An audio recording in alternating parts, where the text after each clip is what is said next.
Aku ingin bernapas. Aku menginginkan hidup yang selayaknya aku miliki.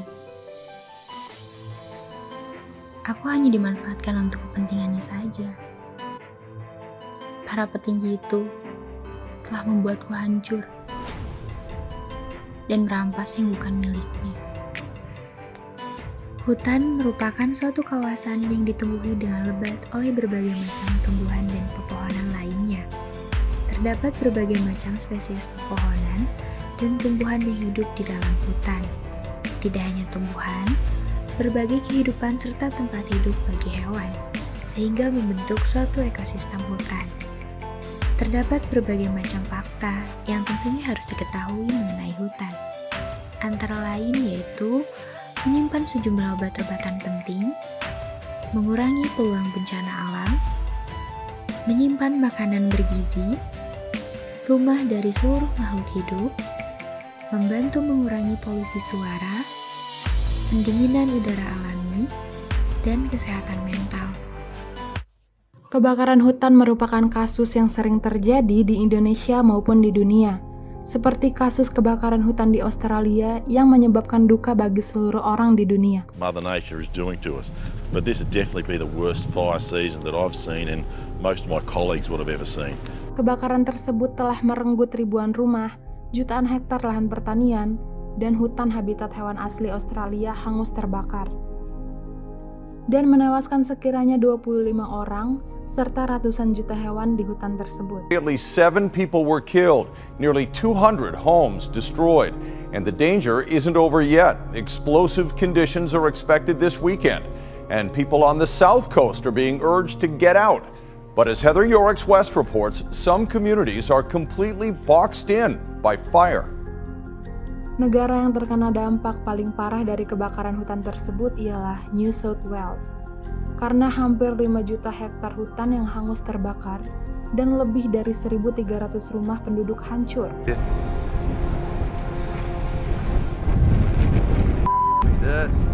Roaring back to life. We need to get out of here. In Nowra, the fire jumped the Shoalhaven River. I'm scared witless. Either side of the Princes Highway, the main escape route was a bonfire. Diperkirakan kekeringan lahan dan cuaca panas yang cukup ekstrim, serta angin yang kencang menjadi penyebab utama dari kebakaran hebat tersebut. Selain itu juga di Indonesia pernah mengalami kebakaran hutan terparah, yaitu di Riau dan Kalimantan pada tahun 1997. Kebakaran hutan dan lahan di wilayah Kota Palangkaraya, Kalimantan Tengah terus meluas hingga mendekati kawasan Bandara Cilikriwut. Kencangnya tiupan angin ditambah semak belukar kering akibat kemarau membuat api dengan mudah menjalar hingga membakar lahan seluas 3 hektar. Titik dampak yang dialaminya sangat berat, yang mengakibatkan jatuhnya pesawat hingga asap yang sampai ke negara-negara tetangga. Diduga kebakaran hutan saat tahun 97 tersebut disebabkan oleh para pemilik perkebunan yang membakar lahan dan hutan untuk membersihkan area perkebunan sebelum memasuki musim tanam. Penanggulangan kebakaran yang terjadi di wilayah ini, Pak, mungkin bisa dijelaskan bagaimana prosesnya? Ya, di Taman Nasional Pangrango ini yang luasnya kurang lebih 15.000 hektar. Kita mengalami satu bencana kebakaran seluas 300 hektar dan untuk itu maka kami dari Bakornas Penanggulangan Bencana, tim khusus untuk pemadaman kebakaran ini mencoba dengan pesawat kita sendiri yaitu Pilatus Porter, yaitu pesawatnya ada di kita, dan memakai jet pemadam kebakaran chemical yang namanya Hartindo AF31 buatan dalam negeri. Kebakaran-kebakaran hutan yang terjadi hanya sebagian kecil saja yang disebabkan oleh alam. Sebagian besar kebakaran hutan ini terjadi biasanya disebabkan oleh ulah manusia itu sendiri, seperti pembakaran vegetasi, pemanfaatan lahan gambut, sengketa lahan, serta pemanfaatan sumber daya alam seperti pembakaran semak belukar atau lahan yang dilakukan secara sengaja namun tidak dapat terkendali. Kebakaran hutan dan lahan tersebut dapat menimbulkan dampak yang sangat serius bagi kehidupan manusia, yaitu dapat meningkatkan pemanasan global, dapat memusnahkan habitat satwa liar, sehingga terjadi ketidakseimbangan ekosistem, serta hilangnya pepohonan yang dimana pohon merupakan penghasil oksigen dan menyerap air hujan. Habitat hewan di dunia ini, khususnya di Indonesia, semakin hari semakin berkurang jumlahnya, apabila kita tetap tidak peduli dengan ekosistem. Kasus kebakaran hutan juga dapat menjadi penyebab dari berkurangnya habitat hewan tersebut. Dengan begitu, akibat dari kebakaran hutan tersebut, mereka kekurangan oksigen karena menghirup asap dan menyebabkan kematian langsung satwa liar akibat terbakar oleh api. Selain itu juga banyak kasus yang dimana hewan-hewan tersebut masuk ke wilayah atau perkebunan milik warga untuk menyelamatkan diri sekaligus mencari makanan, karena habitatnya telah terbakar. Dikutip dari merdeka.com, kebakaran lahan yang terjadi di Kalimantan Tengah menjadi penyebab satwa dilindungi tersebut masuk ke kebun-kebun milik warga. Dikhawatirkan apabila kebakaran terus berlanjut, akan menjadi semakin banyak satwa yang masuk ke kebun warga. Karena tidak ada pilihan lagi bagi satwa-satwa tersebut selain mengungsi ke tempat yang aman dari kebakaran. Selain banyak satwa yang turun ke kebun milik warga, juga banyak satwa yang mati terbakar, seperti ular piton raksasa di hutan Kalimantan. Dengan berkurangnya satwa-satwa tersebut, tidak bisa kita pandang sebagai hal yang remeh, karena mereka berperan sebagai penyeimbang ekosistem, sehingga keseimbangan alam akan terganggu apabila populasi mereka menurun. Banjir merupakan bencana alam yang sering kali terjadi di Indonesia, seperti yang terjadi di daerah Kalimantan Selatan yang menyebabkan 342.987 orang terdampak, 18.254 meter jalan terendam, dan setidaknya ada 21 jembatan rusak. Kementerian Lingkungan Hidup dan Kehutanan menyebutkan penurunan luas hutan alam di Das Barito, wilayah yang mengalami bencana banjir di Kalimantan Selatan, terjadi selama periode 1950 sampai 2019.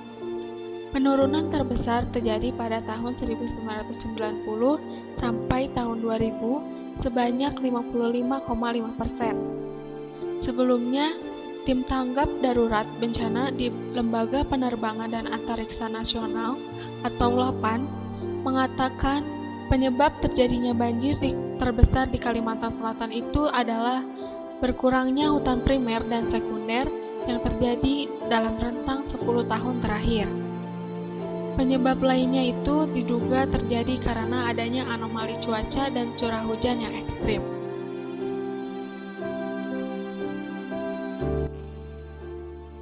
Polusi udara merupakan kasus yang terjadi di Indonesia, terutama di kota-kota besar. Polusi udara dapat disebabkan oleh kebakaran hutan, seperti yang terjadi pada daerah Kalimantan, di mana kebakaran hutan dan lahan gambut serta kabut asap yang melanda Pulau Kalimantan dan Sumatera menyebabkan 10 juta anak terpapar risiko polusi udara. Anak-anak yang berusia muda secara khusus rentan terhadap polusi udara karena mereka bernafas lebih cepat, sementara kekuatan fisik dan daya tahan tubuhnya belum sempurna. Diperkirakan terdapat 2,4 juta anak balita di kedua wilayah tersebut yang terdampak kabut asap dan kebakaran hutan. UNICEF juga memperingatkan bahwa polusi udara berdampak pada bayi dalam kandungan. Riset menunjukkan bahwa bayi yang lahir dari ibu yang terpapar polusi tingkat tinggi selama kehamilan beresiko lebih besar mengalami gangguan pertumbuhan di dalam rahim, berat badan lahir rendah, dan bayi lahir prematur. Dalam pasal 47 Undang-Undang Nomor 41 Tahun 1999 tentang Kehutanan, Perlindungan Hutan dan Kawasan Hutan merupakan usaha untuk mencegah dan membatasi kerusakan hutan, kawasan hutan, dan hasil hutan yang disebabkan oleh perbuatan manusia, ternak, kebakaran, daya-daya alam, hama serta penyakit, dan mempertahankan serta menjaga hak-hak negara, masyarakat dan perorangan atas hutan, kawasan hutan, hasil hutan, investasi serta perangkat yang berhubungan dengan pengelolaan hutan. Dalam Undang-Undang Nomor 18 Tahun 2013 menyebutkan pencegahan dan pemberantasan kerusakan hutan melalui kerjasama internasional yang tercantum dalam Bab 7, Pasal 64, Ayat 1, yang berbunyi, pemerintah dapat melakukan kerjasama internasional dengan negara lain dalam rangka pencegahan dan pemberantasan kerusakan hutan dengan mempertimbangkan dan menjaga kepentingan nasional. Pencegahan perusakan hutan adalah segala upaya yang dilakukan untuk menghilangkan kesempatan terjadinya perusakan hutan.